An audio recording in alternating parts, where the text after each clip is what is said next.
can hear me, but can they hear you? I'm Batman. You're not man? I'm Batman. You're not man. I'm Mexican Batman. Hola. Buenas noches. ¿Dónde está Riddler? Yo soy noche. How would you say swear to me in Spanish? Uh, I don't think that, or do you don't think that translates? what does translate to it? Swear to me, puta. No, now it just sounds like, now I'm just sound like I'm Bane. Lore accurate Bane. Hey, hello, I see you, Ghetto, in the chat. Good evening, konbanwa to you, Ghetto. Welcome. It's just júrame. Nah, That's how it is. It's not Júrame. it's not as good. Júrame. It's not good as in English. But welcome, folks, to episode 173 of the HAC Show. I am, of course, a generally beautiful and moronic hack. And I am newly seen with full picture Jack. Yes, as you can see, we have some slight modifications to how we do things. Ever so slight, slowly but surely, giving you a much better experience. And I'm not as you can tell, I'm very boxy compared to Jack, but in fairness, he's been using this stuff far longer than I have. I'm just now using this. And in the comments, something interesting. Gail says he just looked up the Spanish dub of that scene, which is for those who don't know what we're talking about. I was making a reference to a scene from Batman Begins, where Batman hooks up a corrupt police officer after he bought some falafel, and is interrogate him, and he says the iconic line, "Swear to me." So Ghetto, I'll hear you report later on how they dubbed that scene in Spanish. But aside from that, folks, we're good to be back here after some delays from last week, and we have to report that Texas is not frozen over, as far as I'm concerned. Our great Lone Star State did not make national news because of cold weather. Thank God. Oh, actually, I'm gonna put on the glasses, which I always keep on. Actually, there have been several car accidents because of the icy roads. You know what? You know what? I will take that instead of we literally lost all power in the entire state. That's true. I mean, sucks for the people in the car crash, but you know, the greater good. The greater good. The greater good. That's just we're all good. We're all good here. I thought I might have not have been a goner, but I thought I might have been more trouble because I live in a tiny apartment, and as well, I don't have the best. I don't have the best heating inside apartment. In fact, even though I'm wearing pants, socks, and my little bedroom slippers, my feet are still cold. But I think that might be something else. Regardless. Oh, hopefully not. I'm used to it by this point, as sad as that may sound. I probably need a big old comfy blanket, and then I take off the blanket because then it gets too warm. But then it gets too cold, so I put that back on. Can you tell that I have trouble sleeping at night? Because I can't get. Man, that's literally me right now. I went to close the door right now, and as soon as I closed the door, it instantly got hot in my room because, well, you already know I have a living. Well, not living, but I have a furnace next to me, AKA his computer. and then I also have hot air coming in because, well, we need to heat the house. So it's just instant heat. I opened the door and I'm like, oh, I'm too loud. So I had to do that one thing. It's like the equivalent of putting one foot in the blanket and the other one outside the blanket. Half the door is open. Yes, you know what? I'm gonna have to investigate into alternative sleeping countermeasures, to use fancy terminology. But sometimes I heard that using socks actually help. Or the nude. Yes, that's what I should do. Embrace That's way too cold. No, I must embrace it. I must embrace the cold. Embrace the cold. Just Okay, Mr. Freeze. just it will be a cool day in the town of Coolsville. Oh, that's from Scooby Doo. First, I thought that was Powerpuff Girls, but no, that's Townsville, which is a bit redundant now I think about it. But then that's the joke. Yep, But that is the joke. but we do have something, some, actually a handful of things to discuss in terms of topics for this episode. Some minor, some major, and I do want to start off with a more smaller things first, just to get them out of the way. Mm-hmm. First off, if you have not followed me on Twitter, then you will not know that I have finally watched Godzilla -1 this past Sunday with the entire family. It was a family feature. Hell yeah, that's even better. Yep, we were lucky because we had to go to one of our local theaters, and the movie had only one showing at 9:25 in the evening. And thanks to my dad, he was like, all right. I love that before we got the tickets, he wanted to make sure that everyone understood that this was a foreign film and there will be subtitles.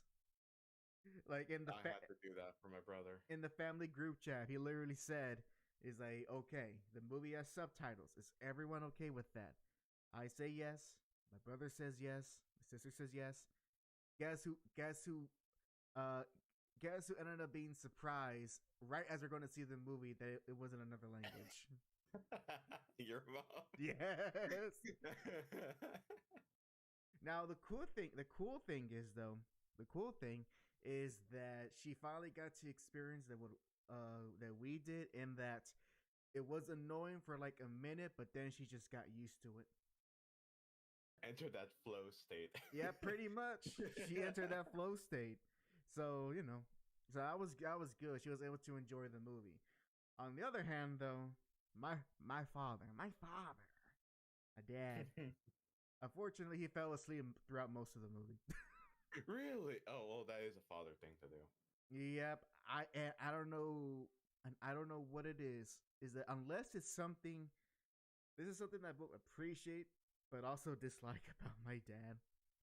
That unless he's watching something that's visually spectacular, like something on par with Avatar, the Avatar movies, it's so hard for him to be invested in a movie. But it had a lot of good graphical. Yeah, but I mean, it does. It really does, especially for what I understand is the equivalent of $15 million US. It does. It does. It's just that something with my dad.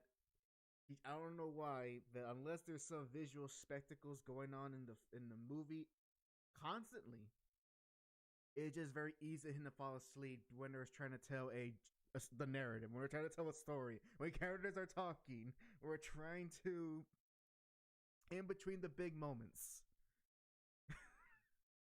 You know why? Why? Oh, okay. This is the. I just read one. Yeah, Ghetto says he finds screaming Japanese people in Godzilla's roar soothing. It's somewhere along the line. My thoughts are, it's somewhere along those lines. He might hear a lot of noise in his day to day, so because there are some quiet parts to the movie, so this will probably be soothing to him. It's just like lulls himself to sleep. Yeah, but the real quiet parts are actually like gut wrenching. I know, they're so gut wrenching. I was so it hurt me. In the sense, I also know my dad enough to understand that it's also a mixture of just tiredness in general at his age, which all of us will probably experience once we reach it. So I'm not gonna be harsh on him. I know him well enough to know that if he that he paid attention enough, but it happens. If anything, I should blame my sister. She's the one that actually really fell asleep. Really? Yes, because I think in regards to her, I'll say this: the years of playing sports has trained her body to not be able to stay up late. Oh, I see, I see, I see. Nope, she's Makes sense.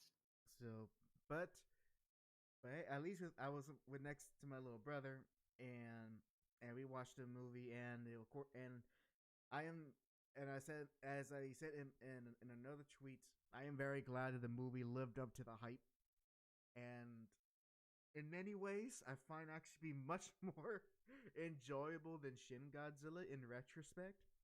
It kind of Mm-hmm. made me realize, man, the human characters in Shin were very lacking. Yeah, yeah. This was very, very well written. I loved it. Mm-hmm. And as far as Godzilla, and as far as the Godzilla's design, what he could do, Shin is still more interesting conceptually because he's not just a monster; he's something beyond that. Mm-hmm. But he works for the story, for that story. But for this one, it it's honestly like a more straightforward Godzilla that we haven't had in quite a while. Where he, This one's more like a.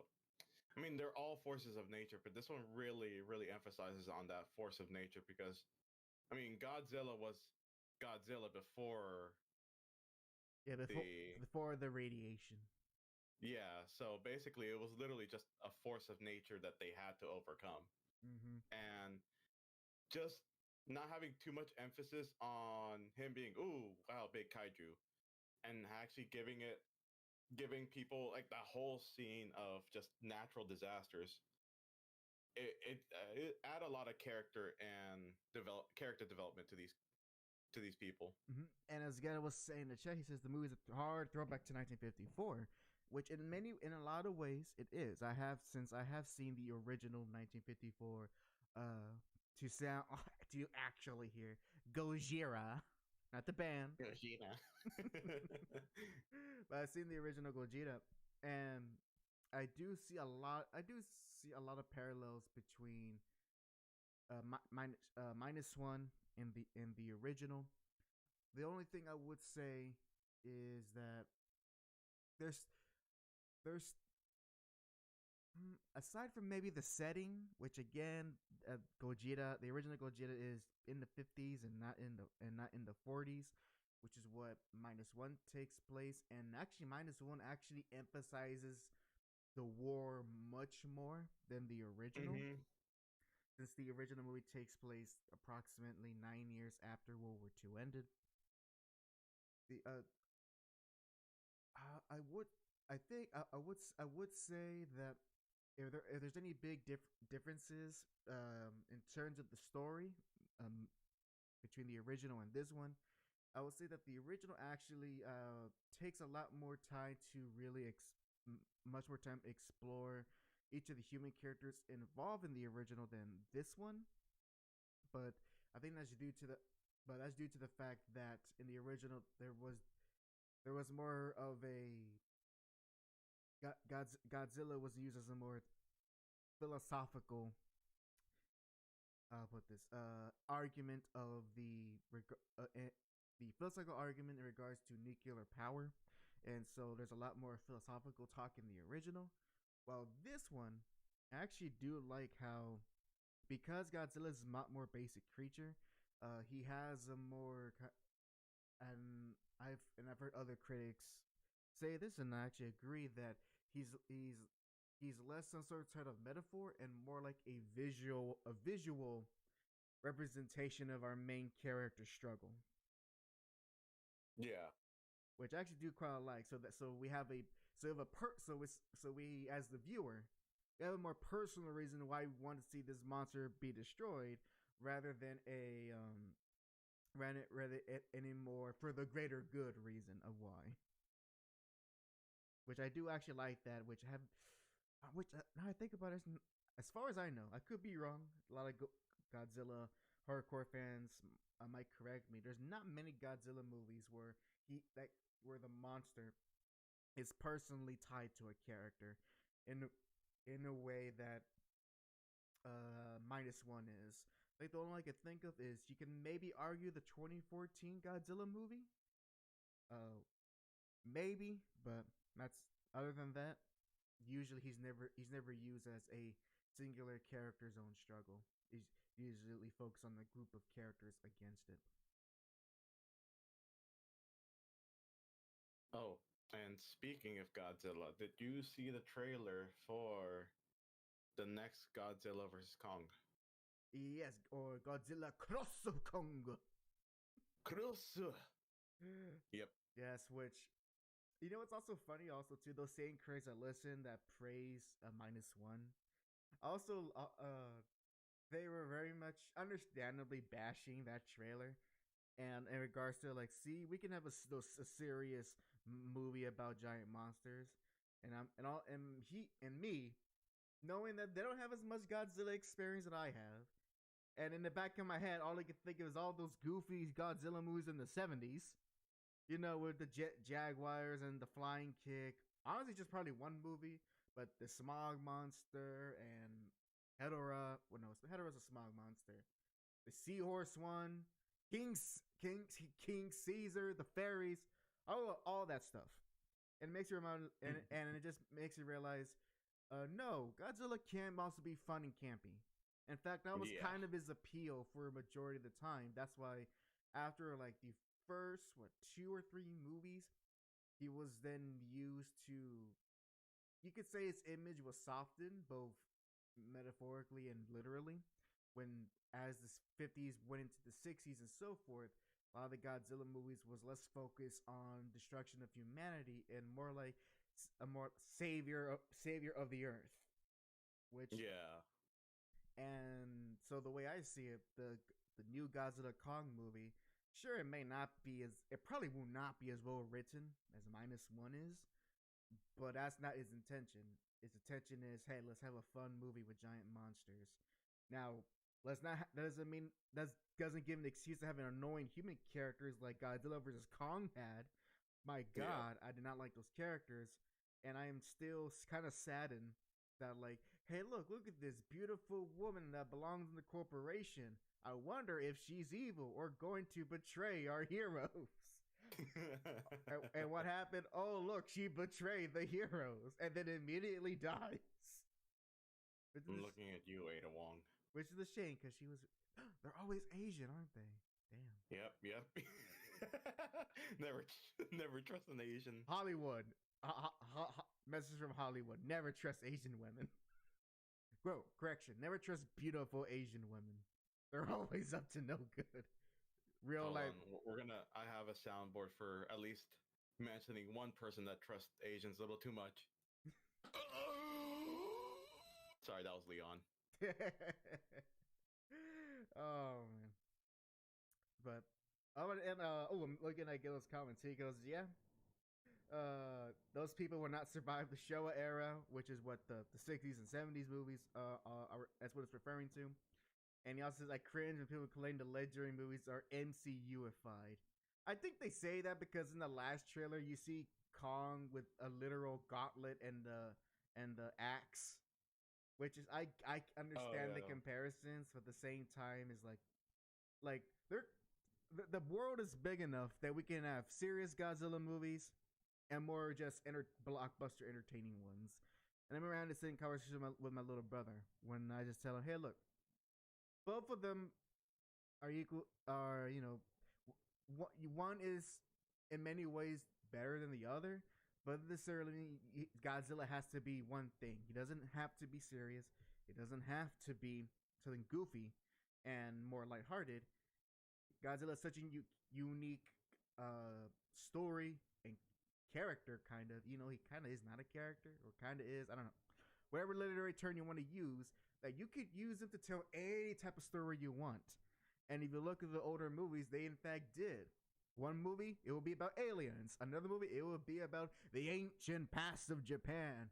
Another movie, Godzilla is the personification of the spirits who died from nuclear war. And in another one, we need Godzilla to defeat the aliens. Yep. So, or then in another one, we have Godzilla in a fighting game with other monsters. And multiple fighting, the best kinds, and that I wish can be brought back, but those games are lost to time. Sad. Point is, Godzilla is a very flexible character to use and I'm glad that we can have both kinds of movies where we have serious dramas and even period pieces like with Minus One, and we can have goofy things where he's hanging around with giant gorillas and teaming up with them. Ghetto says, "I'm still praying Kong gets lightning powers like the first." Oh, that people will compare it too much like the NCU. Then it'll be like Thor Kong. That will be the meme or whatever. Thor Kong. Yeah, or they'll at least do like images where they will replace scenes with Thor on and replace it with King Kong. Oh well, since there is more Kongs from that trailer, that means there could be a Thanos Kong. Speaking of Captain Kong. Captain, more like a crank. Iron Kong. Dr. Kong. Kong Panther. Spider Kong. We joke, but I just remember that there is actually a Marvel universe where everyone's a type of ape or monkey. Yeah, that's a real thing. They cross over with the Marvel zombies. Cat Kong. Ghetto, you joke, but that happened. That already happened with Mecha Kong, like back in the 70s in the Toho King Kong movies. In fact, I actually think I have that movie. When I got my physical copy of the original King Kong vs. Godzilla, it included the 70s King Kong and King Kong vs. Mecha Kong. I should give it a watch. Let's see what else. Well, I'll think of other ones in my own head. I can't really use any X-Men. Damn. What's No. No. Wolver Kong. There you go. Kong. Wolver Kong. Professor Kong. Professor K. There you go. Oh yes. Oh. Ant Kong. Ant Kong. Kong. No, better. The Falcong.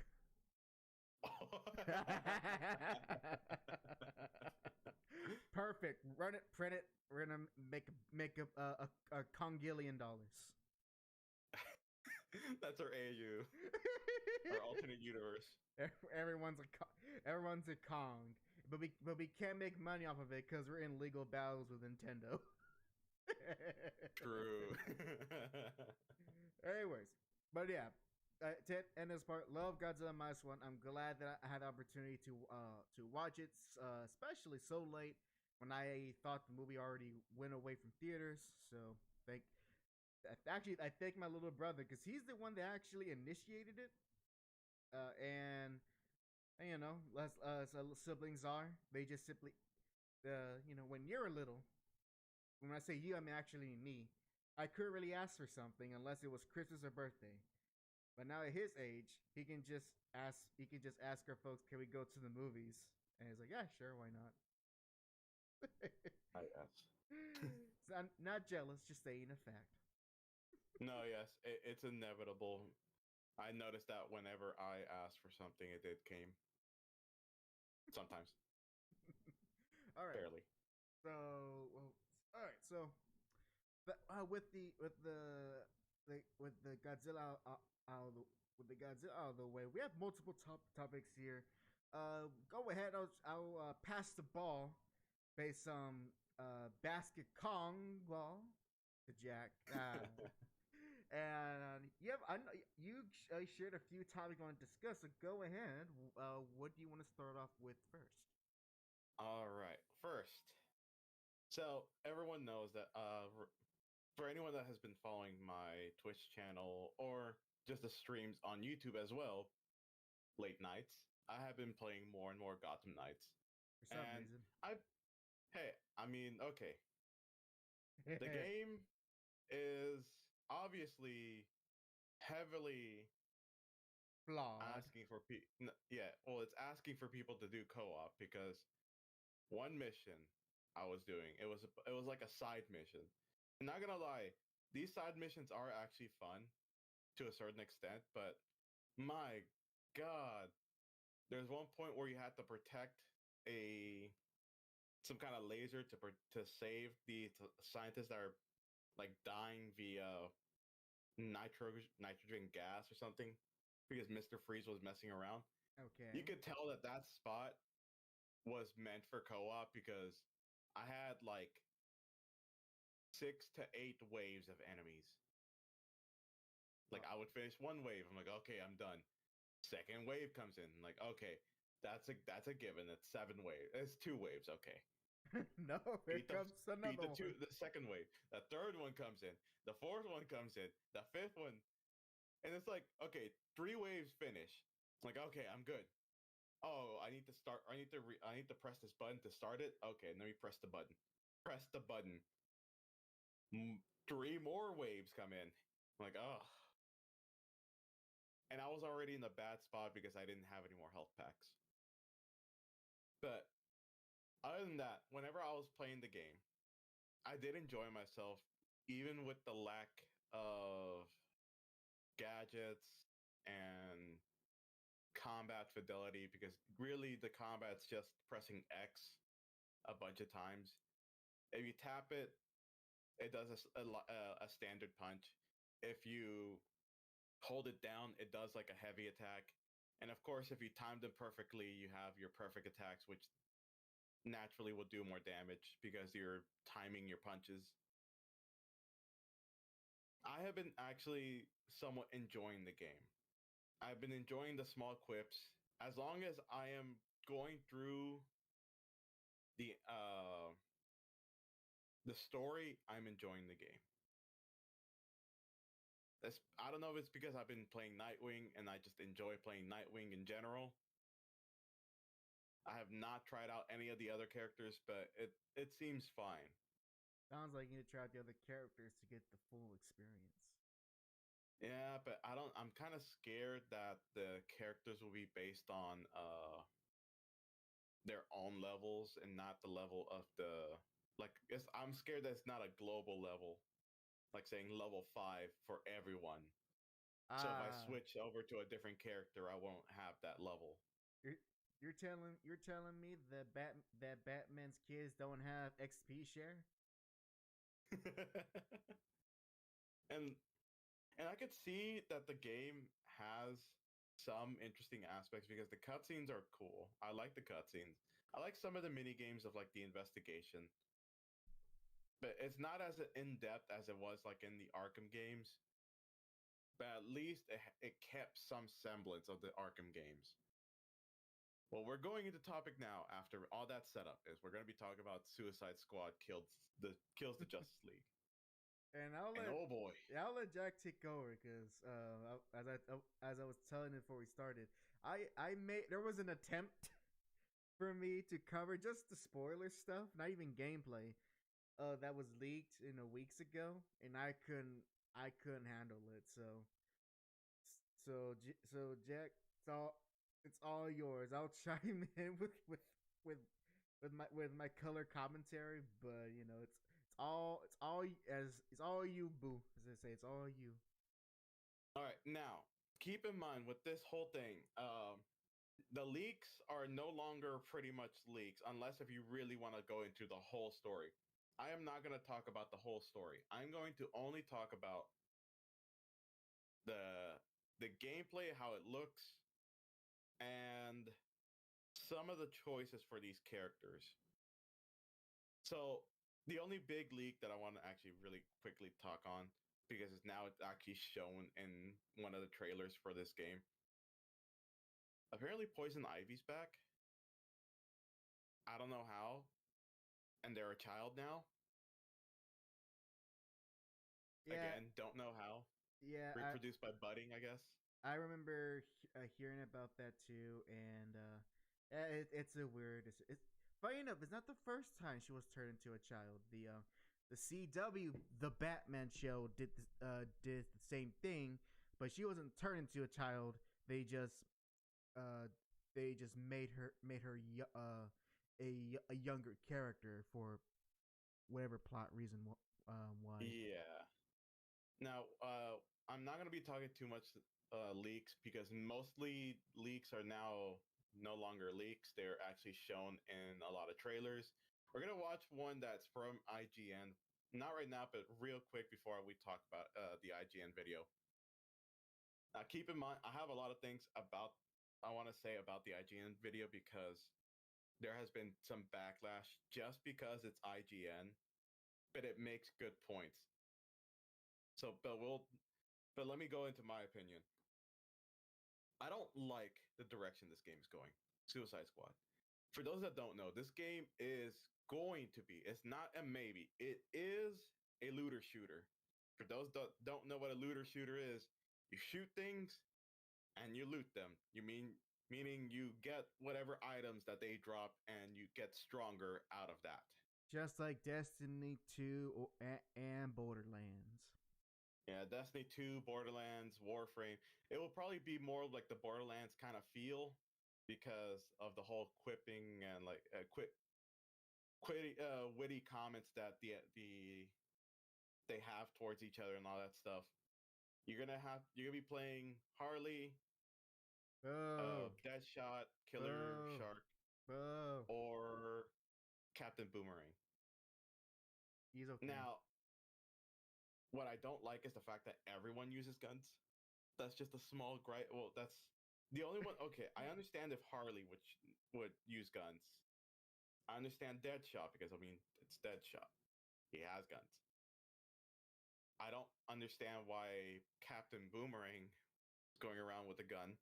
Also, keep in mind. Also, I see Gil's comment when he says, "I still to this day think it's ridiculous to give the man named Captain Boomerang guns." Yep. And Killer Shark has a minigun. Of course, like all sharks. Yeah. Anything that's big always needs a minigun. Thank you, TF2. But it's a small gripe for me. Sure, go ahead, do your looter shooter stuff. But couldn't you just like give them their own weapons? Oh no, but if you do, then it's like different animations, different skill trees, all that good stuff, yada yada yada. There is a progression system with how you build your items and your kits, your build of everything. I don't like that direction, and also the fact that it's a live service, meaning there's always, yes, it sounds fun. There's always going to be content. Always. I don't like that, mostly because, and literally inside the Warner Brothers Suicide Squad. Let me see. I'm looking at right now because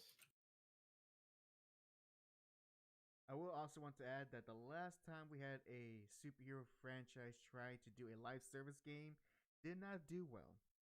A little game called Marvel's Avengers, and that game is no longer around. But DC Online still going strong to this day. Good job, folks. Yeah. I don't know where it's at, but it's somewhere in the Suicide Squad game website. Where it could be down here. Where it says basically they have the right to shut down the game at any notice. And any content that was on the game is gone. It'll just be gone. Yep, which means that if you make any type of purchase on this game, that purchase will then become null and void once those servers go down. Yep, and if this game doesn't do well, then that will be pretty quickly. Yeah, nice incentive for your customers to want to play your game, when in the back of their head they know at any point that their $60 investment may not pan out. Oh, then this also goes for any pre-orders of new characters, whatever purchases of DLCs for like future content. So it'll all be gone. And plus, you can only play this game online. You can't play it to single player. You know, it's kind of funny how Warner Brothers is doing that is doing this, because this game developed by Rocksteady, right? Yes. So I'm gonna go on a limb and say Rocksteady had very little choice in what kind of game they're making, because want to give them that benefit of the doubt. And so I find it funny how Warner Bros. Look at their competition, what happened with Square Enix and Marvel, and said, you know what? Let's not let's not learn that lesson. And these we have these developers here who have made 3 solid single player action games, and they decided to let's use them for multiplayer and live service. So I'm just saying, and they could have hit a lot of money if they just did a straightforward Suicide Squad. Heck, you make it co-op if you want to, like just strictly co-op, or just they could have saved a lot of money. They just make a simple action game where you can play as a Suicide Squad, and maybe do a gimmick with like if you die, you come back as another villain, and that character who dies doesn't come back on that save file, in order to kind of pay tribute to the fact that, as Ghetto was pointing out in the comments, the whole point of the Suicide Squad is that you don't have like the same characters all the time. Every story you go through these different characters, and you don't never know if they're gonna live or not. Yeah. That would have been a fun idea, and cheaper too. But nah, let's try. Let's do what Square Enix did. Gosh darn it, we'll get our money back. It will be good this time. And I don't like the fact that people are falling for this. They're falling for it because, again, since IGN made a review and they did not like it as well, they automatically think, oh, well, if IGN didn't like it, that means I will like it. So I'm going to buy it. Like, no, listen to what they say. I think that's a little bit of IGN's reputation biting him in the butt. Yeah, I'll concede to that fact. But at the same time, you can take a little bit of time to at least look at the same gameplay that they're playing to see everything. And also, there is I think like a 20-minute trailer of some sorts that like has the developers of Rocksteady talking about the game. And my God, they're really trying to like, I almost fell for it because I saw that same trailer. I'm like, huh, it seems like there is going to be some single player aspects. I almost fell for it until I saw a video that was like literally saying, I played the game, don't buy it. And like the guy was explaining that same trailer, going like they purposely ignore some of the facts or ignore some of the mechanics because they know people will just like instantly not care. And they are trying to hammer this in, like saying, oh yeah, like, so we were talking about the Arkham Knight game. It's gonna be like this map is twice the size. This map is gonna be twice the size of Arkham Knight. This map is 4 times the size of Fallout 4. And like basically knowing that in the past Arkham games, they never said, oh yeah, well Arkham Knight's gonna be twice the size of Arkham City. It's gonna be 16 times the detail. Oh, not the detail in this game. I don't know if it's just because they're playing it on console or something, but it was horrendous. And it's going to be on a brand new engine. So I'm getting all these Fallout 76 vibes in the memes.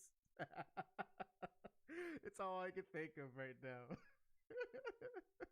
Also, hi, Miss Saren. Welcome. Hello, Serenista. Serenata. Ghetto says, see, IGN are known to take bribes from AAA studios, so one of two things happened here. Warner Bros. Didn't pay well enough for a good review, or this game is just that bad. Oh, it's bad. Shimon. Yeah. And I don't know about this guy.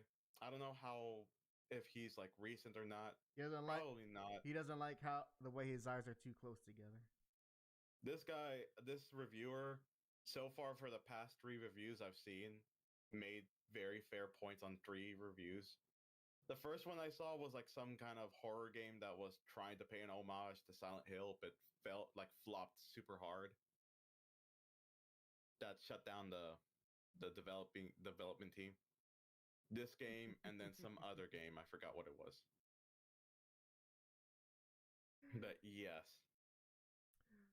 Well, I have actually the video up. If you like, if you like, see, I got up and ready. If you I have an up and ready. If you want to digest it a bit, unless you got more thoughts, unless unless you have more thoughts on the matter.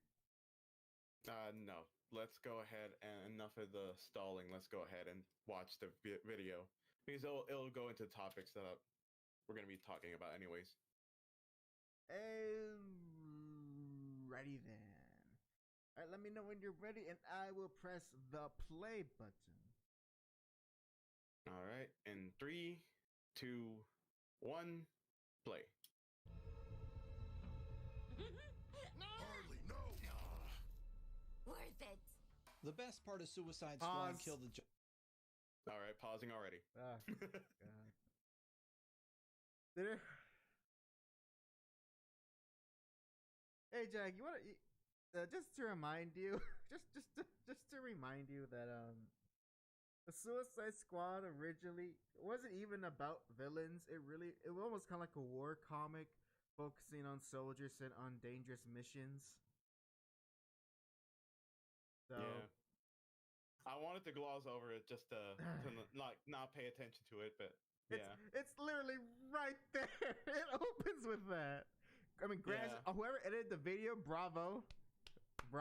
That's one way to grab attention. God dang. They could have used a character with a better ass, though. I would say. Hey.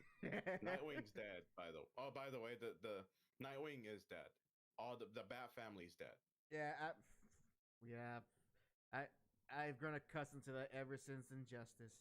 Oh, speaking of, literally. oh, hold on. And this is the worst thing about Batman's is that off screen, Batman killed the Bat family just off screen. Oh, he killed all of them. Yeah. I don't know about all of them, but pretty much from what I heard, one of the bodies is shown kind of mangled and dead. Great. But yeah. Woo! Superheroes, right? Yay! Gonna save the day.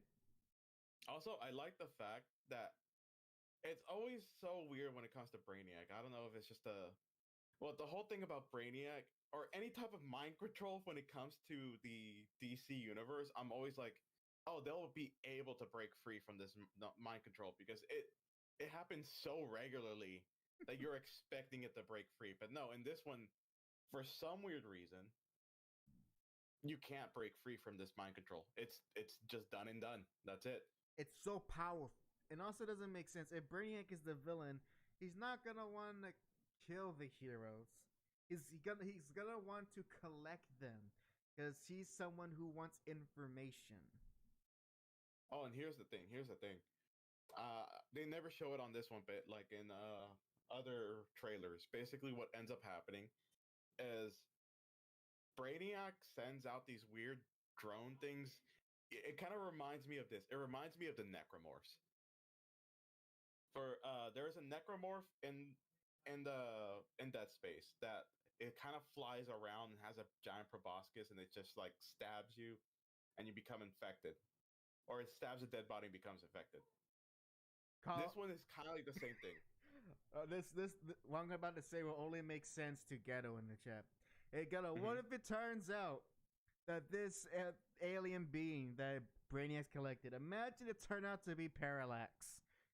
And that's why all the members of the Justice League are going insane. Because of fear.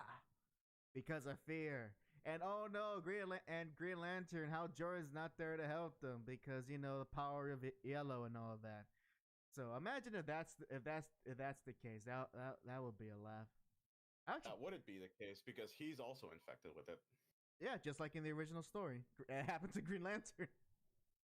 Yeah, but he's able to use his powers. Yeah. But I'm just saying it would be funny if that turns out what it'd be. At least it'll be interesting because then you get to go to space. But here's the weird thing. He's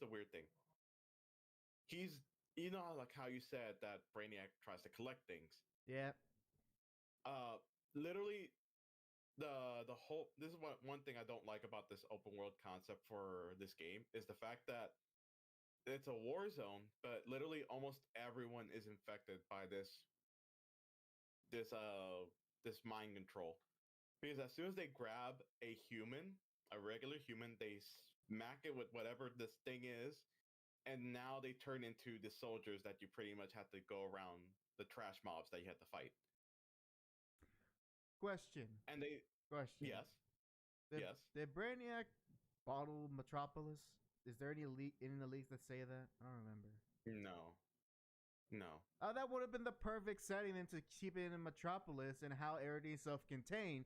Like, just imagine, Jack, if it all turns out that the only that you play that you had to play with a Metropolis, only Metropolis, because Metropolis is bottled up like Candor, and so you're all these tiny, like almost atom-sized people stuck in this giant bottle on Brainiac's ship. That actually will be fun. Damn, I'm making a better. That would have been nice. I'm making a better game in my head. I'm hating it. Also, hey, Dr. Crow. and like the thing about that is that the fact that I don't get why with the humans they turn into this grotesque monsters, but the Justice League doesn't. And okay, you can say, but the meta stuff, they're meta humans. What about Batman?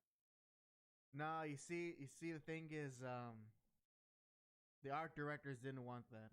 That's your answer. Like, what about Batman? Oh, that's right. Hold on, I forgot. This game takes place in the Arkhamverse. As stupid as that sounds. And that's the worst part. This is literally a continuation after of Arkham Knights. Wait, so doesn't this confirm that Bruce Wayne was actually alive after the events of Arkham Knight? Yes. Oh, wait. He was always. Oh, way to ruin the ending of that game.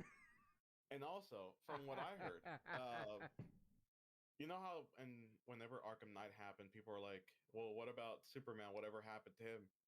Whatever happened to the Man of Tomorrow?" Apparently, they just like they knew that these two people knew that they existed. Like Superman knows that Batman exists, and Batman knows that Superman exists. They just never talked. Kind of like as if that's their origins. Like they never talked to each other. After these many years, they didn't talk to each other. Oh, man, it's so stupid. It's so stupid. And the only time they met up is like literally the first time they met up. Superman goes up to Batman's like the equivalent of, "I'm making a superhero team. Do you want to join?" And Batman goes, "Yes." Oh, I'm surprised you say yes. He'll be like, "No, Gotham, because Gotham." No, this one, okay. I don't know if it shows in the beginning of this, but it's such an out of character. I'll find it if it's not shown, but it's such an out of character thing I've heard. First of all, they made the what was it, Hall of Justice? I think that's what it's called. I forgot. Meanwhile, at the Hall of Justice, they made it into like half museum, half actual like little area. Okay, I guess that just like what I guess it makes sense because like they would be Young Justice did the same thing. So yeah. Yeah. But here's the weird part: the fact that when you can interact with these holograms of the Justice League, but interacting with Batman is such a weird one because since this is happening after Arkham Knight, everyone knows who Batman is, and he's like, "I'm Bruce Wayne. My parents died in the fight against crime," or something like that, and he's like, "And I'm here to fight crime. I am the darkness. I am the night. I am Batman. And I am here with my allies." And then, like, in the background, you see all the Justice League member holograms pile up right behind them, like as if they're going for a superhero pose. "We are here to protect you. We are here. I'm like, we are queer. Get used to it. Get used to it." And I'm just like, man, they just butchered his character for this one. Because they gotta, because you know what it is, you know what this sounds like? It sounds like a case of to use my Simpsons quote for tonight. It's like, "Say the line, Batman. Say the line. I am vengeance. I am the night. I am Batman." Yeah. All right, well, let's keep watching this video. It's not too much. What are you at 9 seconds? I'm literally at 9 seconds. Okay. 3, 2, 1, play. Justice League, after playing it for a few hours, is the story, and yes, it certainly seems like you will be killing characters you know and love. Hey, your face always looks so... what? Lots of death happening Hey, John here. Stewart. That's also a big part of the problem I have with the entire premise. I can't help but shake that there's no way Rocksteady is going to let any of this stick. Our heroes have done terrible things. There will be a time reversal mechanic or some alternate Earth timeline that comes along and washes away all of the terrible awfulness that happens during the story. From enslaving a child form of poison ivy to straight up watching your heroes murder people, there's a lot here to make you feel a bit uncomfortable about the journey Pause. you're being taken on. What do you think about this, Ivy? Looks like a kid. Yeah. I just don't like the... I don't know why. It reminds me... Okay, you know what it reminds me of? It reminds me of Warframe. Mm-hmm. When you have your new... Like the spoilers for Warframe story. You have your true self shown. And it's just... I don't know. It just looks weird because I think it's just the outfit. It looks weird. I think Just give her regular pants. Nah, she needs to look like a child of nature. No, it doesn't even look like a child of nature. It looks like she was out. Well, maybe she was out of a test lab. That could explain it. Well, I don't know. Let's ask Miss Saren. What do you think of Poison Ivy's design of her new child design as a child of nature, a woman, not a woman, a girl of the woods, with her literal leaves of hair. You could see literal leaves of hair. And I don't like the leaves of hair. It's just weird. And oh, she got the freckles. She got the redheaded freckles. Why does she need freckles? Because she's a redhead. You know, does this mean that during like spring it turns green? Yes. And then during fall it just falls off. That's where she has to go for her Jada Pinkett look during the fall and winter time. Right? Don't like. Or she Miss Sharon gets it. Or like she wears a scarf to hide her baldness because she's just like, I don't look as pretty. I just want her to wear normal clothing. I mean, it just looks weird. She looks like a. In fairness, even in the Arkham games, have you seen Poison Ivy wear any normal clothing? True. I think what it is just it's a weird change in direction for a character who has always historically been a femme fatale. So Oh, you know what else though? What? It's just giving me Uncanny Valley vibes. It also could be that too. I mean, look at those teeth. Oh, don't remind me of those teeth. Oh, can't stop. Let's plus. Okay, 3, 2, 1, play. Daphne's hungry. I did it, okay? I put the bloody bomb in her head ages ago. What? And when you pair Nani? this disconnect Yeah, with game mechanics straight uncanny. out of the likes of Destiny, Anthem, or Marvel's Avengers, I'm left worried about the final product coming together in a way that works. The fun just wasn't there for me, at least not yet. Let me explain in more detail. The story has its fun moments, yes, and the team banter, at least during the cutscenes, is when Kill the Justice League is at its best. Awesome. Aw, he's so sweet. Wait, pause. Exactly. Was that supposed? Pausing. Is that supposed to be Toyman? Wait, actually, let me look. Hold on, we're going back. Yeah, because I'm thinking, it's like young Asian kid. It's Metropolis. Oh, you're right.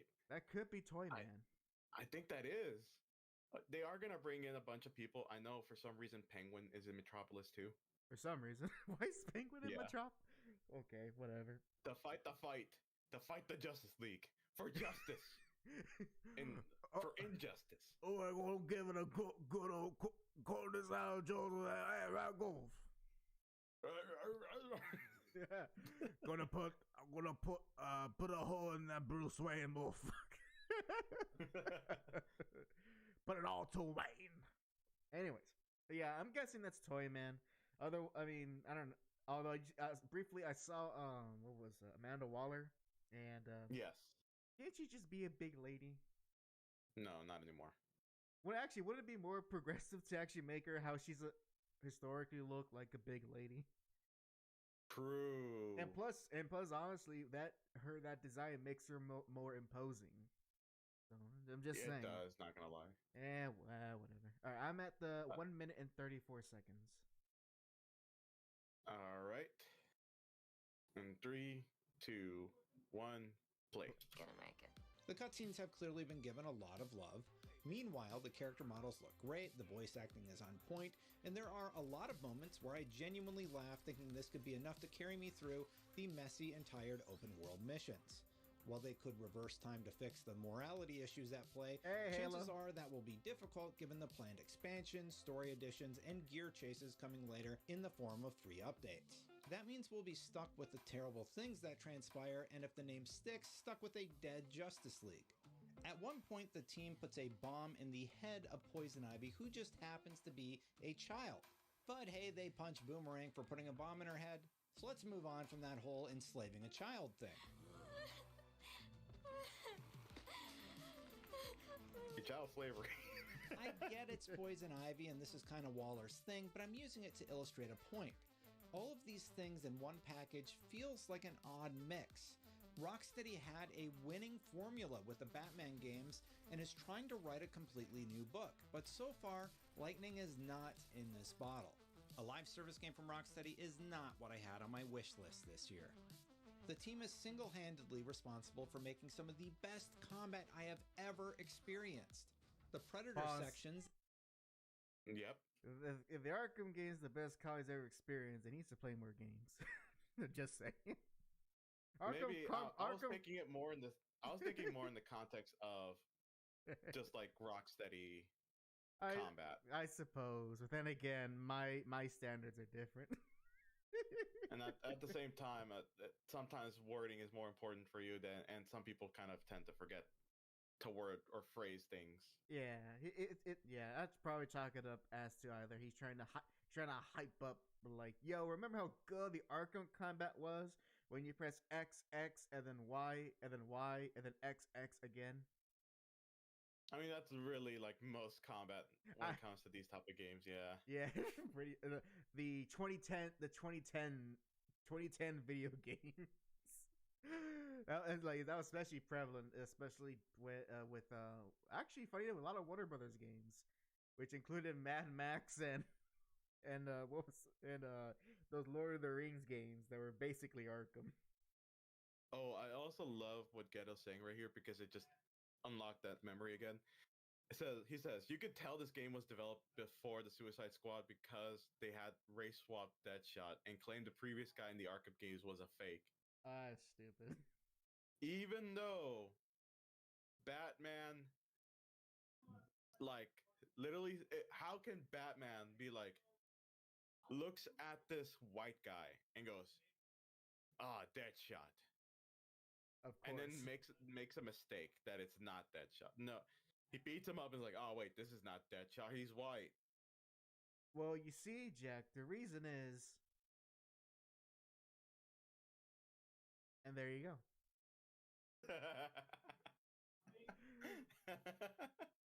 All right, let's continue on. I am at 2 minutes 53 seconds. Right. And 3, 2, 1, play. In the Arkham series also allowed you to tackle them with stealth or brute force, adding further flavor and variety to Bruce Wayne's vigilantism. To this day, in fact, you can find ridiculous takedown montages on YouTube and TikTok for Batman Arkham Knight. Unfortunately for Suicide Squad, once the fun story bits end, you're left with a much less inspired combat system, and an open world that's filled with tedious tasks that are more about grinding through traditional tropes like point defense or collect the material and turn it in. There are shining moments with the combat, such as the powerful feeling of takedowns, and there does seem to be some depth to the build variety, but you'll do it surrounded by teammates who won't shut up with their quips, which quickly becomes annoying. You know it's bad when they keep... That's just my UX design. They're all overlapping. Sometimes it's to the point that you'll get 2 to 3 lines of dialogue overlapping while you're just waiting for your crew at a checkpoint. And when the combat does start, it has its fun moments, but I it love also how he has shot the weird floor. issues like long animations Wait, to regen your pause. shield. What was that? Wait, I'm going back. 5 seconds on that. That 352. I'm playing that again. Me too. Moments, but it also has weird issues Mended like capoeira. Nah, that's breakdancing. Deadshot over here. He's been playing too many Devil May Cry. Why in the hell is Deadshot breaking it down sexual style? Well, I mean, it's obvious, right? The real Deadshot obviously breakdances whenever he's fighting his superheroes. Exactly, and that's why they had to change the way he looked. Also, exactly, he's urban. He's urban. Isn't that?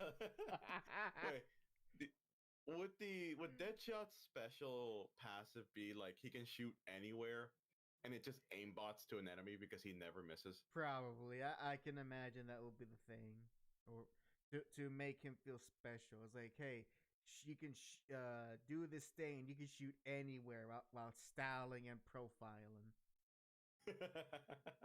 Even though styling profile is not really his thing, so it is kind of weird. It feels like they added that to be like, hey, look, let's be goofy, like the movie. Also, Johnny going, he feeling romantical.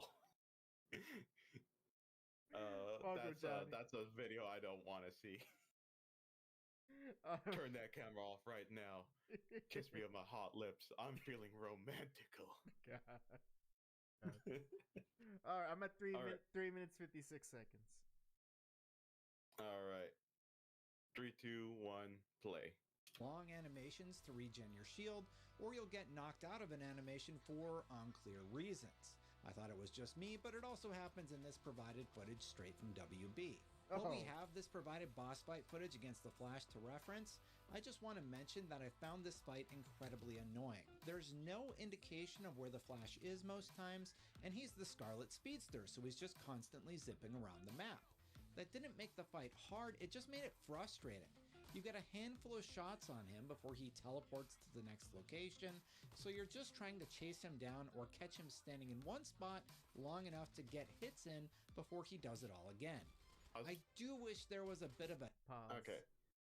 So, this was the famous clip that people keep going over and over again. And it's the one that I have a bunch of gripes with the people rather than the person commentating about the review or the reviewer. Yes, it sounds stupid at first. I can't shoot Flash because he's too fast. Yes, it sounds stupid. But at the same time, he has a point. He has a point when it comes to a game. It's a game. And he goes, I actually paused a little too early, but he goes into the point of like, there is no trope of, oh, he's down, go ahead and start pummeling him with bullets. There is no point like that. It just, you have to shoot him to kind of like make him zip around. And considering how you see this, the movement, it doesn't seem that fluid or fast. I don't know. It just doesn't look like it. So what if you start going to one side of the map, shoot him, and then he ends up on the other side of the map. Then you have to go all the way to the other side of the map, and by the time you get to that side, you're going to have like 2 seconds to shoot him, and then he zips somewhere else.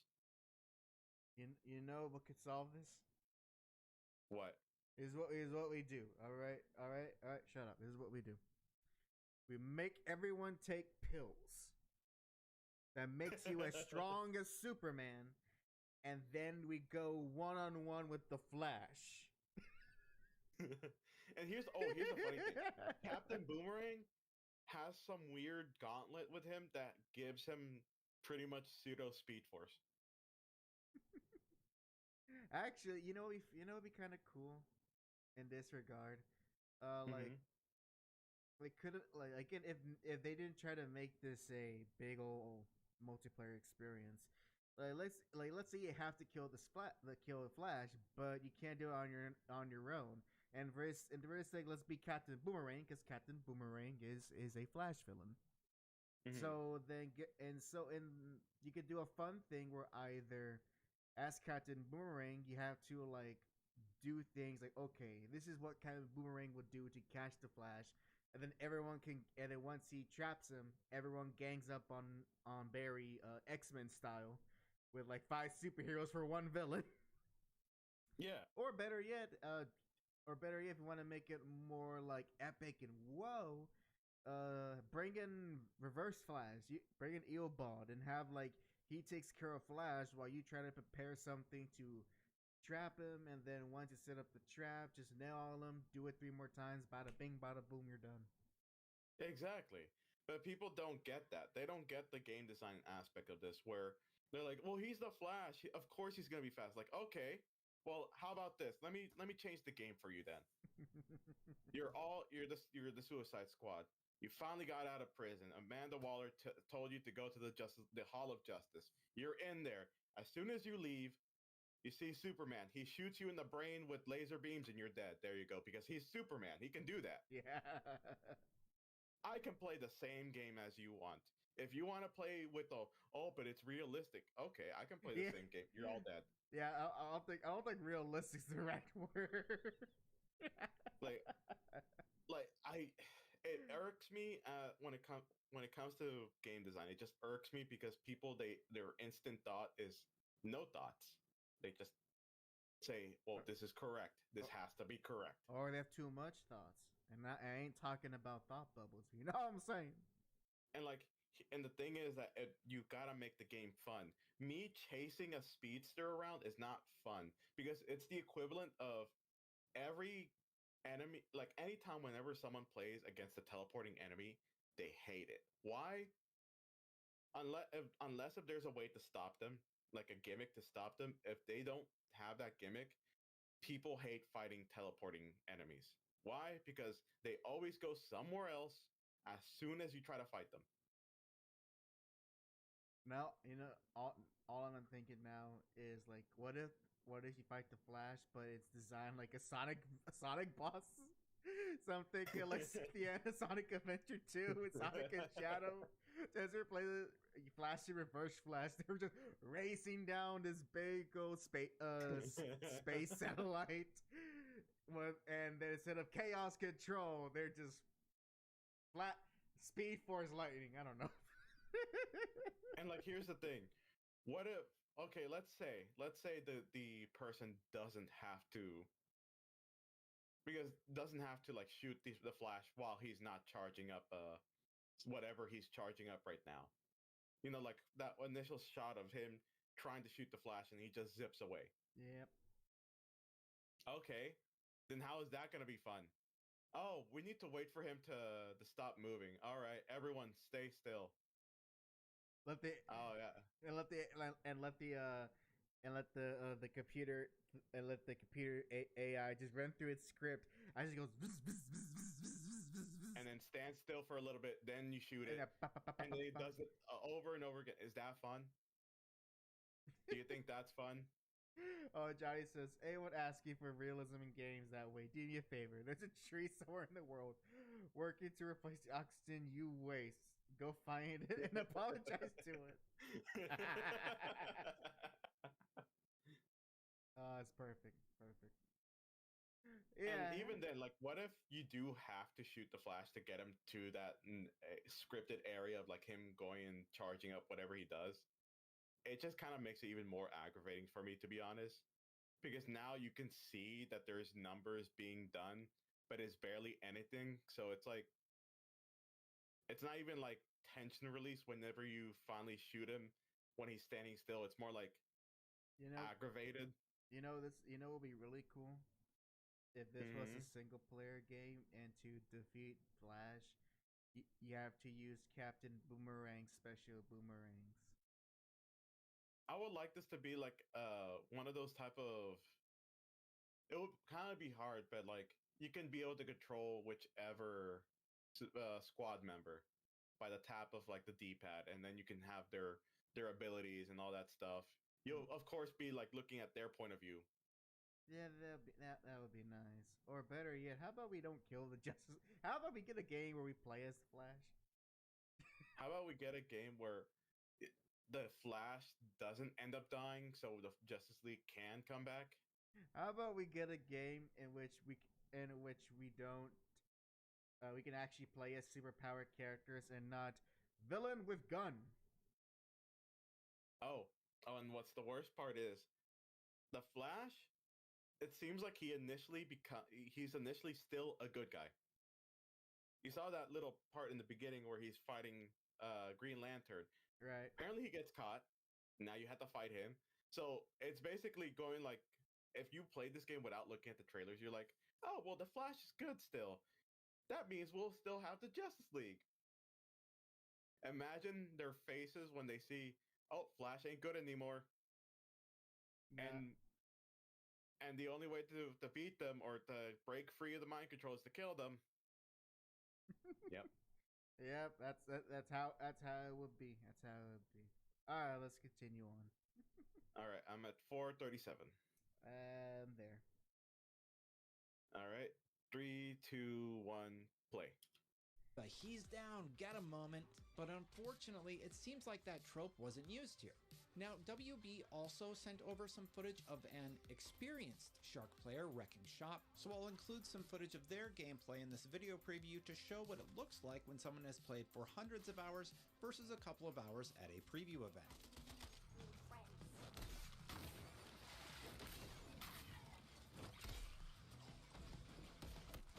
Those weren't proper air combos.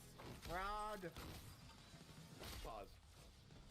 That shark ain't juggling for shit. Sorry, I'm trying to find the words here. Okay. HAC. Yeah, what's up? Did that look like amazing fun gameplay of a character? Honestly, this just look kind of generic. Yeah, don't you just love I would popping someone up in the air and then shooting them once in the shotgun and then going to the next one and doing it over and over again for 10, 20 minutes, an hour? You know what this game could need amongst its busy a UI? What? A style meter. And okay, and what's annoying is the fact that this is pretty much this is a taste of the end game. Oh, like boy. I would say of your builds, because your builds are gonna go. I'm assuming your builds are gonna be crazy big, crazy strong. So what's Killer Shark gonna do? Gonna pop someone up in the air and shoot them once, and that's it. Pop in the air, shoot them, so forth, back and rinse and repeat. Imagine the other characters. It's funny. It's funny how he doesn't do a lot of shark things. Oh, and I love on the right side it says combat flare challenge. Why do we care? Why should I? Why do I care? Because then you'll get bonus XP to then grind so that you can upgrade your gear. If I had my my full model on view, it would change expressions right now. But no, don't you see? You gotta grind. You gotta level up your character. You gotta level up your gear. You gotta level up your weapon. Sell them, and then level up the better weapon, and then level up the better gear.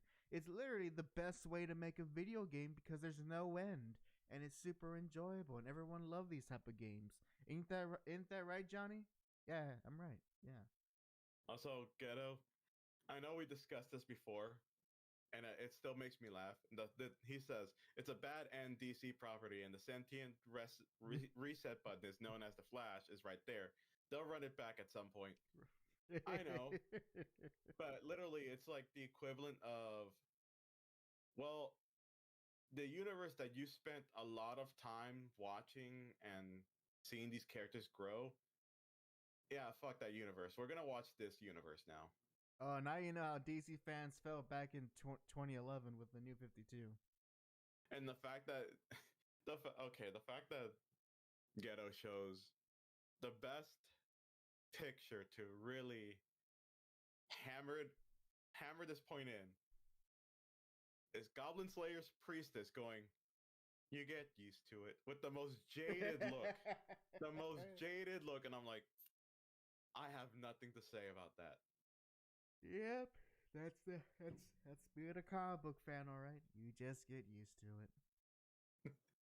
I'm at 5'10". And you're and if you're lucky, you might. And if you're lucky, you might get a few like really good stories or series from either new artists or new writers or established writers and established artists. But most of it is going to be nothing or starts off strong and ends on a whimper or canceled after 6 issues. In the case of this game, I don't see this game lasting over a year. It'll probably last a year. I'll be surprised if it didn't, because unfortunately, cause the way I see it, Jack, this game is not for you. It's not for me. It's not for anyone in the audience. You know who's this game for? Shooter guys? No. Movie guys? Almost. This game is for that coworker who stupidly bought the high-end PS5, is looking for a gun-set PS5, and spends his evenings just doing lobby matches on COD. That is what this game is for. It's for the COD player. It's for the 2K player. It's for heck, not even for the Assassin's Creed player. It's just for those people, the ones who want to play 2K and COD and be like, I'm a true gamer. I don't want to even get started with that. Yeah, so this is what this game is for, and all the Mr. Spider-Man 2 got snubbed. Yep, and FIFA. That's the for all of our Europeans and Latino brothers. That's their equivalent. They don't play. They ain't playing Madden, but they're playing FIFA. Aurora, if you're still here, we got you with the FIFA. Johnny says, "Hack, you sound like you're preparing yourself for Ultimate Spider-Man to fall off a cliff." No. I've been on this road before, but who knows? The last the last Spider-Man stories I've read. Well, I did. It's a brief tangent. I'll be quick. I did stop like 6 issues into Zeb Wells' Spider-Man, and well, I got off on that train early. I wish I could have stuck with Spider Shadow, which is basically what if Peter Parker kept the symbiote. Because I heard that was pretty well. And Spectacular Spider-Man back in 2018 actually started off kind of poorly, but eventually got better and stuck with it and got better as it went on. And I love reading that series. So honestly, this Spider-Man series could go either way. Honestly, could go either way. If it does suck, I just hope it sucks early and not later. Because if it sucks later, oh yeah, I'm gonna feel hurt. I'm gonna feel hurt like a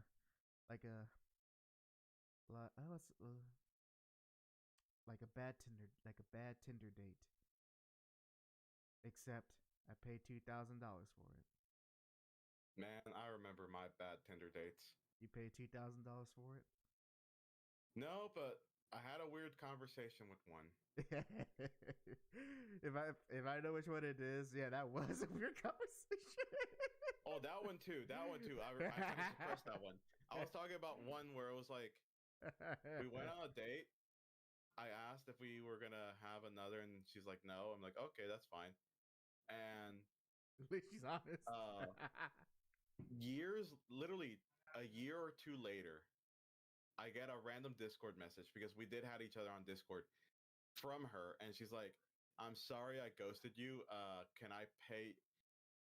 Can you send me your PayPal so I can pay you back for the curry that we ate? I'm like, It was 13. I'm like, it was $13. You're good. You're fine. Oh my god, that's They're like, you seem like a nice person. I'm like, okay, that thank you, but it was $13. You're fine. Oh, you know what that is, Jack? You failed the shit test. That's what it is. What kind of shit test? I don't know. Maybe Miss Sarah can enlighten us, but you failed it. Whatever. Maybe they wanted me back. I don't know. They wanted you back, but that was the test. They're trying to see if you were man enough, if you were that you can allow her to independently finance her own meal.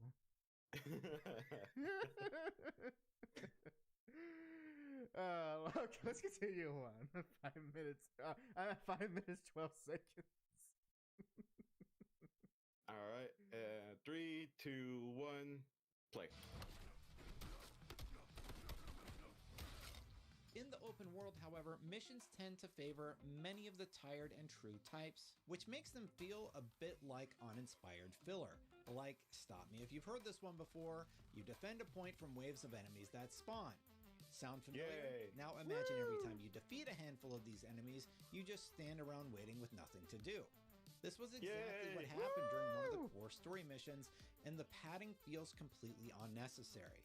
When the next quest started, I stood there while Amanda Waller called my character on comms and bantered with Poison Ivy before sending me back to the other end of the map to save citizens in a flying bus that looked like it straight out of Fortnite. The Fortnite At least bus. the Riddler puzzles are making a Wherever return from the Arkham Squad! games, bringing at least one familiar fun activity to Suicide Squad's Metropolis. Within this city's fiscal stack, Oh, pause. Lex Luthor. Okay, look at the Metropolis right now. Oh, this is Look at. What are we in Burnside? Are we in the crappy part of Metropolis? What the heck? Well, everything's on fire because of Brainiac, but look at how everything is rendered. Kind of. Is it one of those things where if it's far, the game renders doesn't render the full it doesn't render it fully, but then it get closer, it then renders all the details. Yeah, but at let's say at where this giant rail station's at, like the one that's like passing by. Mm-hmm. At that point, it actually should be fully rendered. When you compare it to like Arkham Knight or hell, even Gotham Knights, you can see it in both of those games that they're fully rendered. Even when I saw a video where this guy was talking about the trailer, the person was super close to the ground and things still didn't render in. Man, that's kind of weird because Rocksteady, they know how, at this point they should know how to get the most out of their game engine when it comes to graphics. So I swear, I feel like they have the named company, but not the original devs. I mean, I swear that's how it feels like. That could happen. Do we know if any of the actual Arkham devs are still with them? Have they left? Usually the good ones leave. Yeah.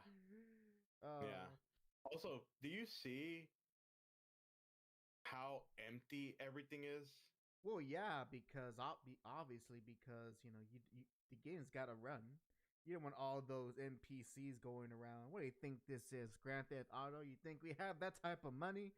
No, sorry. Gotham Knights had random people walking around. You while you're driving and the cruising speed of 40 miles an hour on the Bat bike on Gotham Knights, you were able to run someone over by accident. Well, you see. Oh, you know what's funny though? What? The whole fact that it's like, oh well, you see, narratively speaking, Brainiac killed everyone. Oh my! So this is just so that's why. This is just like Arkham Origins. Like narratively speaking, everyone's dead. So that's why everything's gone. Oh, Jack, I want to hear a sillier one. Do you remember what was the narrative reason why there's no NPCs in Arkham Origins? Why? Because it's Christmas.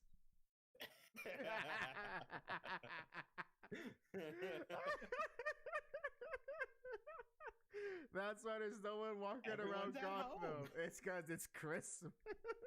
Everyone's at home. It's fine. Yep, except for the criminals, because they are not in the Christmas spirit. Humbug. Also, just looking at I didn't notice this before. They might have talked about it in the IGN review, but look at this. Look at the right side. Look at the right side. Look what at do you it. see? I see the Rizzler. Yes, the Rizzler. you know, didn't you ever want to say, "Hey, I'm the Riddler. Batman's evil now, so I don't have an arch enemy to outwit someone. So let me just outwit Killer Shark." Let me outwit Captain Boomerang. Yeah, I wanna flex my mental superiority on these random idiots. Well, the ones that I think are random idiots. Gonna flex my brain on all these dumb hoes. Like, why is he? Says the Rizzler. The Riddler's whole purpose for those trophies and everything was to say, "Batman, you can't collect these because I know I'm smarter than you." But what does he have to prove against the Suicide Squad? And also, why is he in Metropolis? But Jack, it's a Rocksteady game. It's tradition. It's tradition. We gotta have the Riddler because that's what the people want. That's what they expect. The tradition went out the window when we started using guns for a giant shark man and a guy that was known for boomerangs. To be fair, you did use guns when you played as Red Hood in Arkham Knight DLC. Arkham Knight? Oh yeah, I forgot you can do that. Well, to be fair, at least that's Red Hood. Red Hood was known for his guns. That's why I didn't say Deadshot. I said Big Shark Man and Captain Boomerang. Ah, yes. And you can add Harley Quinn. Like the only notable weapon is a mallet. A wooden mallet. What's that gonna do against Brainiac? Give him a very big headache. Guys, this is injustice over again. Alright, I'm at 6-11. Same. 3, 2, 1, play. At least I hope they're fun because I didn't actually get to solve any of them. The potential saving grace for all my gripes could be that the whole combat system comes together a lot better when you get to sit down and actually make a build, which we didn't have a chance to do right away at the preview event. For some I don't think it's context, we copium, started it's playing more through the like same tutorial let me from play the beta devil's and advocate for picking a a bit. character, Deadshot in my case. After that, Well, we him jumped going, straight into like, Chapter 3 I where I hope tried out Shark because the character this, I had been playing on was taken. This What I one didn't mechanic realize was is that good. Chapter 3 gives you It makes it complete better. build That's I control. hope. And having true. played on a So different that's just class, it copium. took me a A bit of little our bit. session to get warmed up to the new movement mechanics Shark More like has compared to copium. Deadshot. If we look True. back at that provided Flash gameplay, it looks like the player has a good grasp at movement, but it all comes back to similar core mechanics. Aim gun, shoot gun, and those core mechanics in a game like Destiny really save it. Here, it just feels samey across the board, even with each character's abilities sprinkled in. I didn't really get time to look at my gear stats and throw something together to try out, but I did try a build Keep recommendation in mind, from this Jack was done Hackett, like at production one of manager those at booths Rocksteady, where you can but again, play the game. I didn't really have enough So time that's to why get he has used no to how time. it's supposed to flow together. However, his excitement about the build possibilities does continue to give me a glimmer of hope. To give you a taste of what you'll be looking at in terms of complexity, there are weapon afflictions that attach an elemental effect to weapons like Deep Freeze that does cold damage for a period of time. Penguin will let you craft new weapons, shield mods, traversal Pause. Pausing. Why is Penguin the craftsman here? Why is he the what are you buying? Why it looks like Danny DeVito? What? Do you not know? Oh wait, Yeah. Yeah, yeah, he did. I forgot. It's alright. It's alright. But like, why use? Oh, I was about to say Danny DeVito. Why is Danny DeVito the trash man? why is Danny DeVito He's a in the, craft man. in the Suicide Squad game? I'm the craft man. I craft things on the floor. And he looked at all your weapons. Trash, garbage. Get it out of my sight. But like, why? Like, if I don't. You know what this? Wow, you know what this is? They really are trying to. This is like a pseudo. Hey, guy, let's bring the band back together. Yeah. Except the lead singer is gone. There's no the songwriter is gone. So all you're left is with the guys who played the drums and the bass. That's Penguin and Riddler right there. And the fact that it's just like it's just so weird that Penguin cares so much, because it literally just explains that, oh, he's over here with his own meta weapon gun, with like meta weapons. Yeah, Go ahead and strong arm him to join our cause. Yeah, and if they wanted to be like use a character who's some sort of gunsmith or whatever, honestly, I can't think of anyone in my head who fits that within the DC universe. But it shouldn't be Penguin. Like, either use another heck, make this Rick Flag. Make it Rick Flag, like he's the CEO and he's like in the menu where you report to him to get new weapons or to upgrade your stuff and to kind of be consistent that you're part of the Suicide Squad or just something like that. Instead of Penguin here looking like looking like a crack addict at a bus station. Yeah. It's just a lot of things. Gal says right, it's not a bloated AAA game without Nolan North. Yeah, that guy, he's gonna have jobs until the end, until literally the end of the industry. Him and Steve Bloom and Troy Baker. Also, Jennifer Hill. Look at these things: traversal mods, shield mods.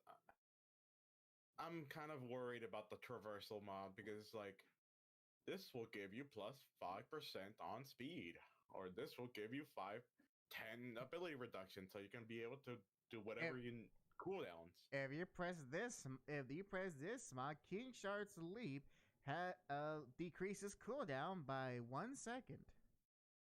Isn't that amazing, guys? Doesn't this sound amazing to you? Johnny's right. Let's stop thinking. Let's pure the game right now. It's so sugoi. So let's all play together. I'll be Harley Quinn. I could be the pretty one. I call the shark at least. At least I'll be able to mind-numbingly pop some up in the air and then shoot them in the shotgun, and that's it.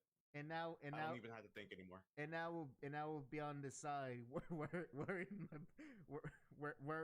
revealing clothing and going, Mr. J.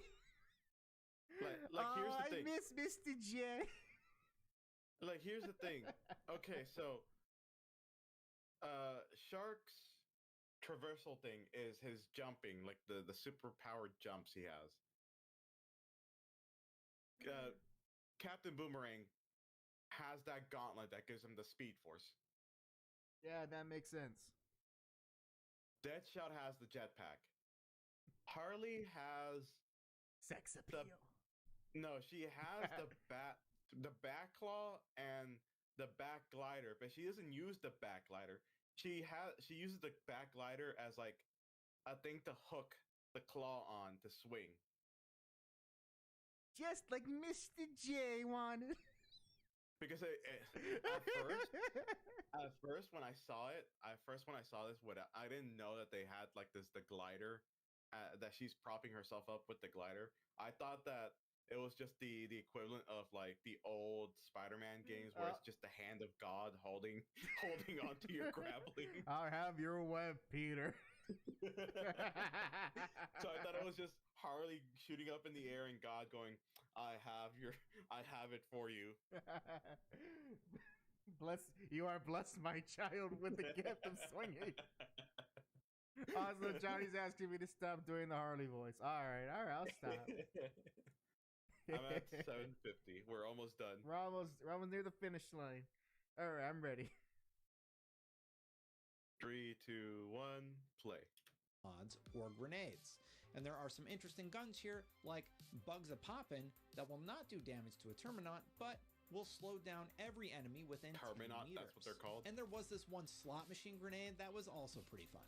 Each character also has a skill tree they can upgrade, and all of that is on top of weapons and mods that work together to give you passive buffs when you pair, say, 2 gizmo gear pieces together to do more burning damage. But with the trade-off that grenades do 50% less damage, but have a 100% chance to burn all enemies. I know I've been really hard on Suicide Squad Kill the Justice League in this preview, and believe me, I really want to be wrong about it. Not only is Rocksteady one of my favorite developers, but this genre is one I've spent far too much time in across Destiny, Anthem, and yes, even Marvel's Avengers. Why But Anthem? while there is a story here that makes me wonder where the heck it's all going, I left the preview even less optimistic than when I came in. No, Here's play an hoping actual Suicide game. Squad wins me back when it releases. Hey, on but it's a game for February ninjas. 2nd.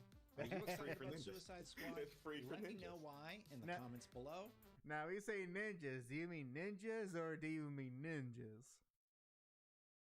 Take it as you want. I'm just saying, ain't no true ninjas playing Warframe. Anyways, that's the end of the video. Boy, have I not. Ghetto. How dare you give me that cursed comment? Not the clussy. God loves all things equally, even that. Even the clussy. Well, I'm sold on the game. I don't know. I'm sold on the game. I don't know about you. I love this one comment.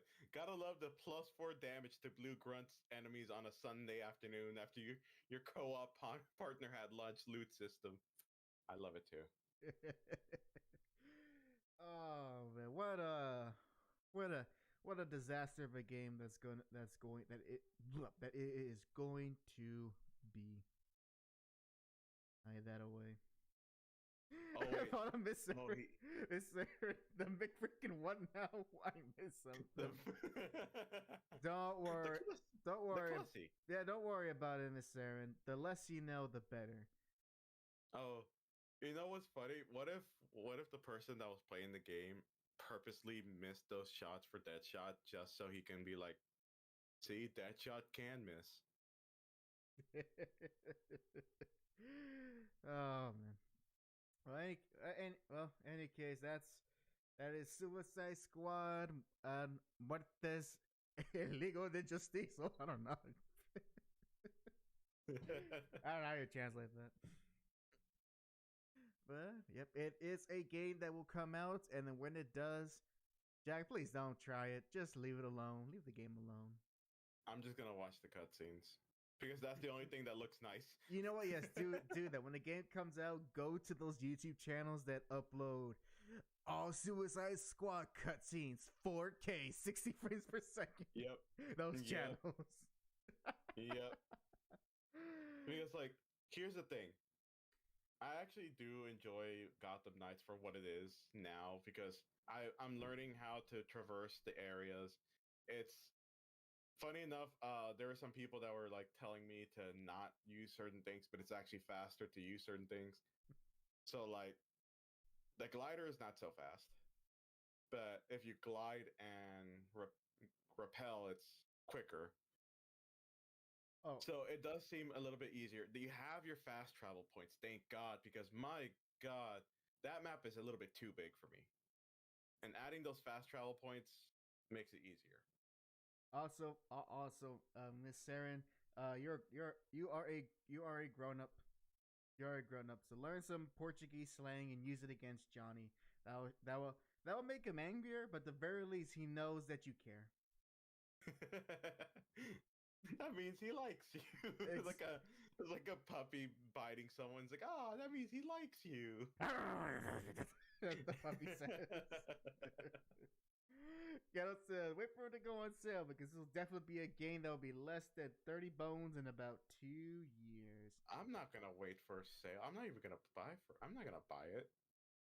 That's gonna be like $30 down the drain because you're literally they're gonna shut it down one day very soon, and I lost money for it. Miss Sarah's accidentally learned one. Actually, she was trying to save bread. Johnny says, "Oh, bread. The irony." But Alex, I'm looking at the time. Unfortunately, we do not have time for other things. The Suicide Squad took up a lot more time than I thought. But I would say this, Jack. After we're done here, do you remember the Evo finals from this past year? Yes. Well, there was an epic rematch between the two finalists. To recall your memory, it was Angry Bird, who was the Ken player, and what I've come to learn is pronounced Mena RD, not Menard, but Mena RD, who was at the finals the Luke and Blanca player. Well, yes. Well, they had actually a rematch in the Street Fighter League Pro US Finals. And boy, what a rematch it was. I wish we could have time to watch it, but I recommend, Jack, you take a look because it is Street Fighter 6 at its most ridiculous. In which just one and it just shows how either one drive rush or one parry or one drive what was that the big attack called again? Quick art? No, the one where you do the orange one. Drive impact? Yes, it shows how one drive impact can just change the entire outcome of a match. You said Street Fighter League Pro? Mm-hmm. With Angry Bird and Mena RD. I recommend for those who are into the game to watch it. It's very entertaining and also very enlightening. It's just because you get to see pretty much the point of all these guys can't even just use their strategies, is like just waiting for that one person to F up and then taking full advantage of it. My question is, was Mena RD was he looking at that phone again? I couldn't. Oh, I forgot he did that. I couldn't tell. They didn't show, so I don't know if he was looking at his phone between matches. It was hilarious. A big event being live streamed and everything to the world with the biggest audience that that Evo has ever had. And we're all waiting silently, patiently for like a minute or two for him to finally finish scrolling through Twitter. Well, maybe sure, I'm sure it's him getting coaching, but still, it's just funny. just imagine scrolling through your Twitter feed at this incredible event that took you 3 days to perform. My favorite thing is just like, what if there was a thing where he just goes, getting my ass kicked this round, LOL, send tweet. you know what that would be? That would be punk. That would be punk because guess what? He lost. What? He was also in the Street Fighter League tournament. Lost, and as soon as he lost, he was already making salty tweets, being like, man, this pretty much this game is BS. It's not a true Street Fighter game. You know what? I'm gonna jump to Tekken when it comes out because that would be a more true fighting game. Also, speaking of Tekken, are you going to get it? Not on day one. Okay. Not, but eventually, just like I will eventually get MK1. My input. Although I probably would get Tekken 8 over MK1 first. Sorry, Johnny, it is what it is. Gotta stick with quality first. And plus, I have some assurance that Tekken 8 is actually gonna run good on PC. Hell yeah!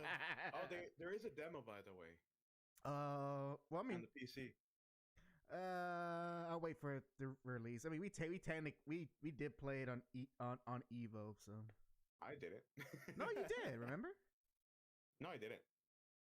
Oh Never had a wait. chance. Oh wait. I was with Ghetto. Never mind. My bad. You're turning, you're making me black. Imagine, Ghetto.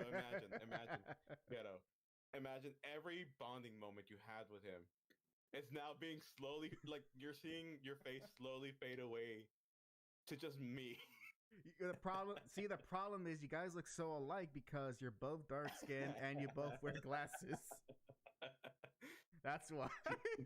Just fading away, like as if someone was putting down the opacity on him, and then mine is getting crossfaded in. I am rewriting reality as I deem it to be. says I, Kang the Conqueror. Also, Johnny said, yeah, I saw what they did to Eddie. Look, as long as, because I don't like his default look as well, but as long as they give you the option to make Eddie look like a traditional Eddie, I'm not too bothered by it, because there's even some characters that I like that I'm not big on their designs. Paul Phoenix looks silly. Oscar Kazama's looks pretty basic. Who else? That's pretty much it. That's pretty much it. Everyone else looks fine.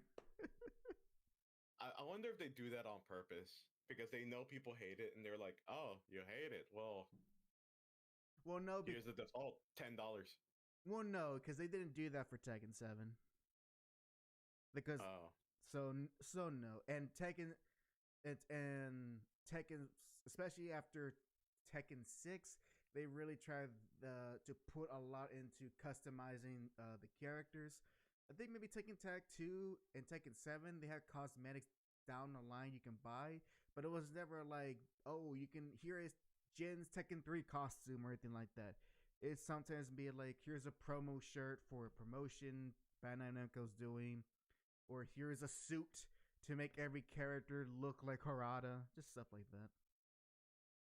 See. Johnny says PTSD Street Fighter 5 Akuma's Mufasa. I dig that look. I don't care how much people make fun of. I like Akuma's Street Fighter 5 look. Nothing wrong with having a gorgeous mane. Ain't that right, Miss Saren? Nothing wrong with a gorgeous mane. And with that, I think we should start ending things. Jack, go ahead and tell me what announcements you have until the next episode of HAC Jack Show. Yeah. I like how the audio just said Jack Show. Well, they heard. On my side. Well, they heard. That's what's more important.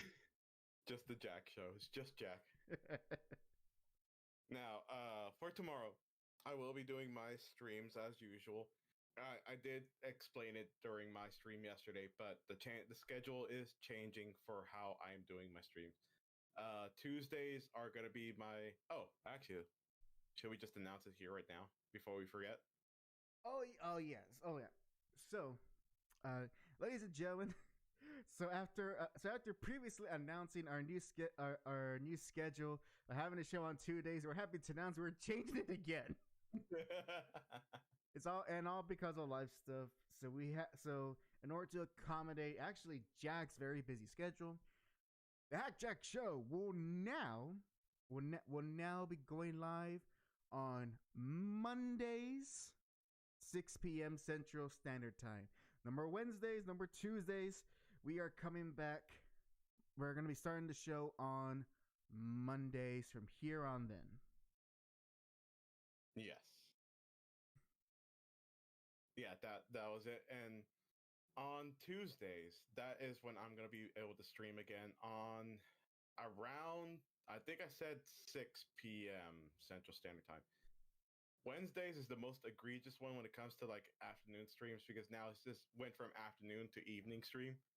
That one's going to be around 8 if I have enough energy after the classes. My Thursday, Fridays, they They stay generally the same time frames because nothing ever happens around 11. That's what And that's what he thinks. Ayo. But yep, that's gonna be my schedule. So tomorrow at 8 p.m. Central Standard Time, because now classes are starting back up. Because today I couldn't go due to icy roads, but now tomorrow they're asking me to go. Even then, I'm gonna judge it for myself if I really want to go today or tomorrow. And as for me, I am excited to announce that in continuing, I actually didn't really plan this beforehand, so so this is all it is honestly a coincidence because I kind of forgot that the Ultimate Spider-Man comic, the newest one, came out this month, and this weekend or Friday night, I should say, our good friends Ghetto Machine and Chris Ryan will be joining me as we go in depth for a new HAC's comic book club, as we will just discuss the first 7 issues of the original Ultimate Spider-Man that came out all the way back in the year 2000. When which at the time was the newest reimagining of Spider-Man, of what if we made a Spider-Man that belonged in the 21st century and not back in the 60s. That old weather tired Spider-Man is the new Spider-Man, the new hotness, listening to new metal, wearing jinkos, and eating barbecue chicken from KFC. Yeah, that's the Peter Parker we want. Hell yeah. Hell yeah. So look forward to that. It's look forward to that. I'll be very happy to do these type of streams again and love talking in depth about comics.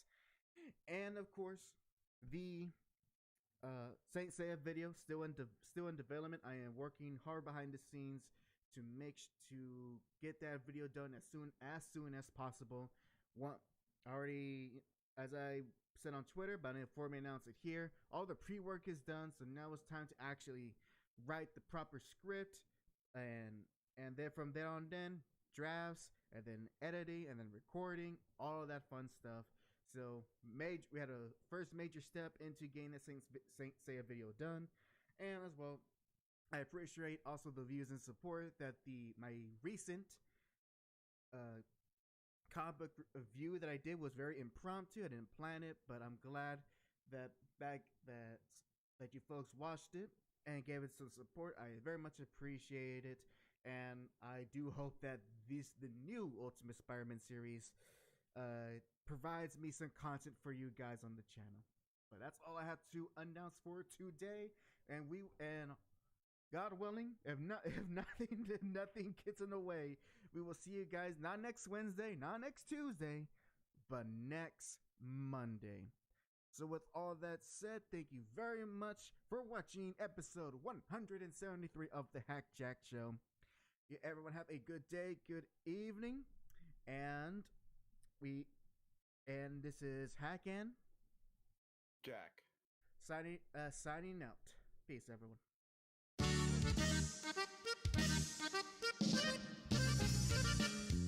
Thank you.